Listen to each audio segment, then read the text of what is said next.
ഒരു വാതിൽ നിങ്ങളുടെ മുൻപിൽ അടയുന്നുണ്ടെങ്കിൽ മറ്റു പല വാതിലുകൾ നിങ്ങളുടെ മുൻപിൽ തുറക്കുന്നതിന് വേണ്ടിയാണ് ദൈവം അത് അനുവദിക്കുന്നത്. പലപ്പോഴും നമുക്ക് മാറ്റങ്ങൾ ഇഷ്ടമില്ലാത്തവർ, നിങ്ങളുടെ ട്രൂ പൊട്ടൻഷ്യല് ദൈവത്തിനറിയാം. ഒരുപാട് പൊട്ടൻഷ്യലുള്ള കഴിവുള്ള വ്യക്തിയാണ് നിങ്ങൾ. ഒരു മാറ്റം കൊണ്ടുവന്നെങ്കിൽ മാത്രമേ ഉള്ളൂ യഥാർത്ഥത്തിലുള്ള ആ പൊട്ടൻഷ്യല് പുറത്തു വരത്തുള്ളൂ.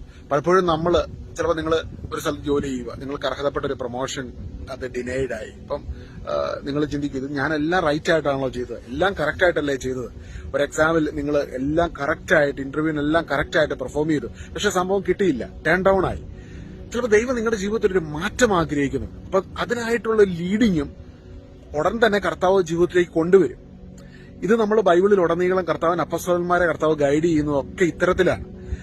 പൗലോസ്ലീഹ ചില സ്ഥലത്തോട്ട് യാത്ര ചെയ്യാൻ ആഗ്രഹിച്ചു, പരിശുദ്ധാത്മാവ് പ്രിവെന്റ് ചെയ്തു, വേറൊരു സ്ഥലത്തോട്ട് കൊണ്ടുപോവുകയാണ്. എന്തിനാണത്?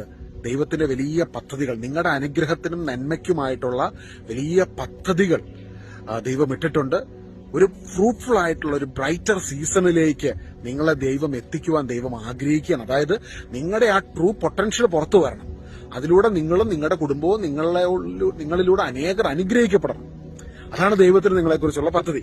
അപ്പൊ നിങ്ങളുടെ ലൈഫ് ബ്രൈറ്റർ ആകാനുള്ള ഒരു വാതിൽ ദൈവം നിങ്ങളുടെ മുൻപിൽ തുറക്കും. പിന്നെ ഏതെങ്കിലും ഒരു വാതിൽ മുൻപിൽ അടഞ്ഞതിനെ പ്രതി ഡിസ്കറേജ്ഡ് ആകരുത്.